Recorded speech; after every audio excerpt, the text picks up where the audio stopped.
we're playing some catch up on our Lich King build from Fanhome. Today we're going to be doing 9, 10, and 11. Some just little design elements here you can see in these little poly bags. Some more of a, it looks like a spring system for, I don't know if this is the foot or for the shoulder joint. And then we have what looks like a shin, or a long part of the leg here. So I think a lot of the detail is going to be in what you see on top of the armor. So the helmet is going to be very intricate, the greaves, the shoulder guards, all that kind of stuff. And then once we get underneath, my thought is it's just going to be pretty simple. So a lot of attention to detail placed on the components you're seeing first, which makes sense. And then there's going to be internal mechanisms that require some assembly as well. And we showed you that when we did the foot last time. The left, I think it was the left shoe, had that ankle joint with the spring loaded in it. So they have articulation. They have that ability to get a lot of different angles in there. It's going to be a very stable base. So why don't we get into this week's build and check out what we're going to have at the end of our segment. All right, here we go. We're going to be working on the foot today. We have our screwdriver that we had from the first set ever, and we have our foot that we did in previous steps. You know, we put the bottom on, we put this little attachment in the middle here. We have all sorts of parts that we worked on here. And today we're going to be taking this little back piece we worked on the previous step, and we're going to be mounting it on the shoe finally. So all we're doing is we're putting the leather on here this way. You can see all the holes line up. Then you have a little plate that you put on top of it just to sort of hold it in place so it doesn't pop out. And then we're just going to be putting some of these screws on. This is pretty simple in this point. There's nothing complex about these steps. And again, there's a lot of smaller pieces and a lot of detail. And you're not even going to see some of this, but it's still really nice to see the amount of detail they're putting into this. So this one is mostly going to be securing these two screws, and I'll do that in a second. And then we're going to be putting these two pieces here on the sides to give it a little bit more detail before we mount it onto our shoe. So I'll just cut to that really quick so you can see it. And we're down to our last screw. There we go. Okay, so now we have this all nice and secure. We showed you previously that this kind of just sat there. Now it's sitting there with purpose. We're going to be able to connect it. So the next step is we have these little rings, these little plastic, I guess, half rings here. And we're just going to poke them into the holes on the shoe. And it's just going to make the straps secure into the shoe. So very easy, can't mess it up. One's a little wider than the others, but again, like they only fit in one way. So once I get them into position, it's just a pressure fit, one more, and now this is looking pretty sharp. I was wondering how this is all going to come together, but again, mixed mediums here. We have, this is leather, we have metal, we have plastic, so all sorts of different components, and we're going to see more clothing as we start to put the finishing touches on our Lich King. But for now, we have the shoe all decked out here with its little straps, and I think this is looking pretty sharp. So now we have this metal buckle here in the front too. So it's starting to get there, and I think what the next step is that we're going to work on is the sort of the leg and the connection, the other side of this connection here. So that looks like what is in these next two packages.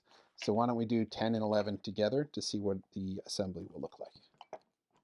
All right, we're going to finish up here. Now we're going to need a couple things from last time.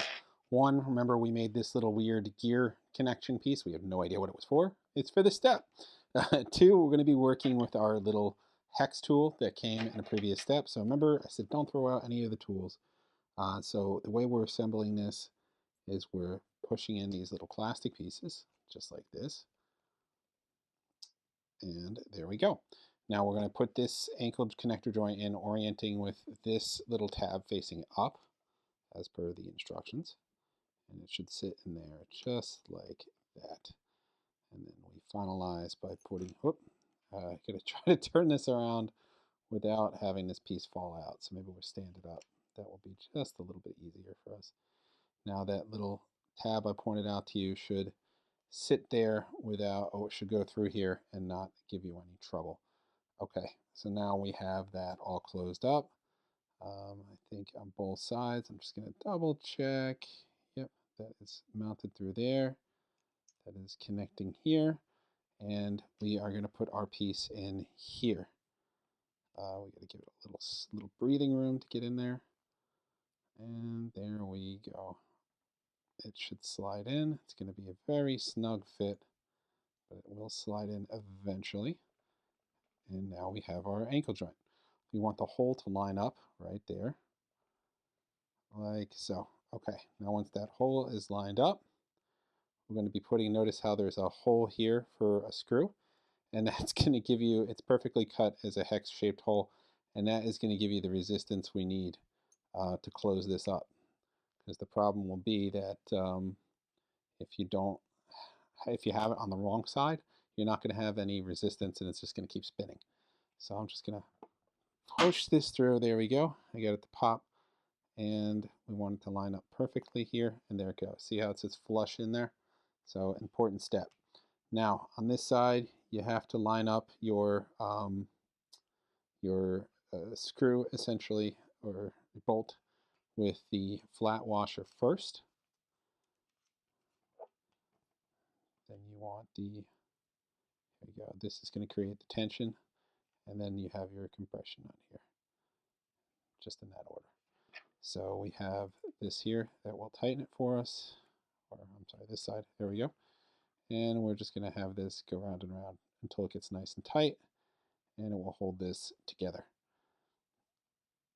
So the completed product will have the nut on this side, the same side that has the little tab there that we showed you, and it's all nice and tight in there. And again, the resistance on the back end is because it's in that perfect little groove.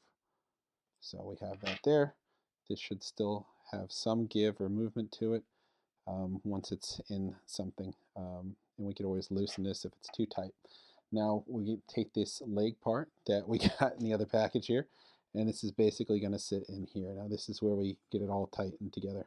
So you're going to line it up, hole here onto this hole here, and we are going to, where do I have it upside down? I think I have it upside down. Okay, I had it upside down. There we go. So we're going to line it up like this. All the holes should line up perfectly. There we go. And then we're just going to put the screws on to finalize it. And basically you have two sets of screws. You get these bigger ones that go in the top, and you get a tinier one that goes in the bottom here. And then that's really it. And then this will hold it nice and secure. And then we'll take a look at basically what this is going to do is help us connect it to the shoe that we've been building. So once we get all this on, we should be able to see just a rough carve out of what this is going to look like mounted to that shoe. That has that joint right here, and we have this joint here. It goes this way. So then we'll be able to see what that's going to look like in there mechanically. Basically that. So, and this has that joint, so it could go left and right.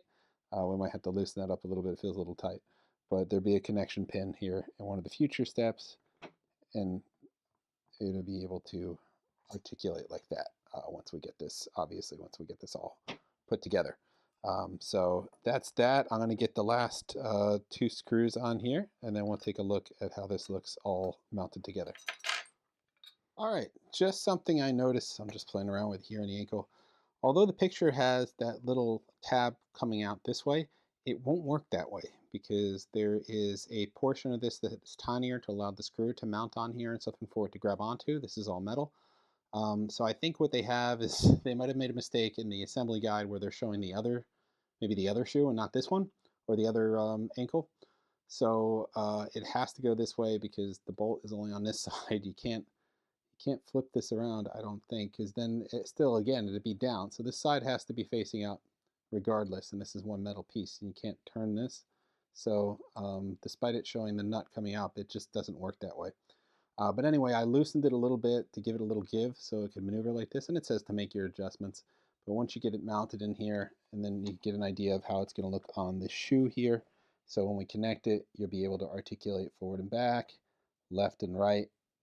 So, and that is solid. This is a metal connection. This is a metal connection. This is a metal part, metal part. So it's a pretty solid joint.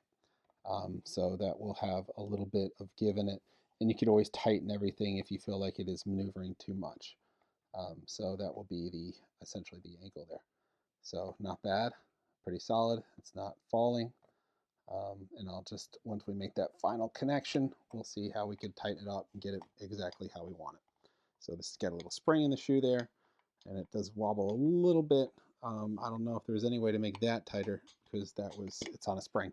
So I think it's supposed to have a little give, but just wanted to show you that. The guide might not always be 100% accurate, so just be mindful of that. And then again, you're tightening this to your likeness, so make sure you're happy with it before you close it up because it's facing down. You won't be able to go in and adjust it. But that is the ankle now with the shoe, and we're nearing completion on these components. So we are making progress. It might not look like that at this point, but remember, this is over like the course of 18 months. So it's a little at a time. We started, of course, with that helm. And then remember, we got to things like the hilt here that has that electronic component to it. So it has the light up feature. We have that giant shoulder guard that we put together, which is metal and plastic. We have all sorts of other parts that, again, are metal with some plastic design elements. And we finished, well, not finished, but we got a lot done on the shoe today, where we kind of got more of it mounted, and all those parts that we worked on last time started coming in to play here to start build this out. So we'll keep taking these 2 or 3 at a time, whatever makes sense, in order to get some progress on them, because we're all the way up to, we got up to 24 now, part 24, so we want to start catching up. Again, they have a ton of great sets. The 1989 Batmobile was just launched. They have the DeLorean from Back to the Future. So it's not just characters, they also have vehicles. If you love Star Wars, go to our other channel, rebelscum.com. We're doing a Darth Vader build, and that is a half-scale Darth Vader. So half a human size. He is going to be quite large, and he's getting pretty interesting at this point. Again, where the design is focused the most is what you're going to see. So that helmet is taking a lot of time because there are a lot of components to it.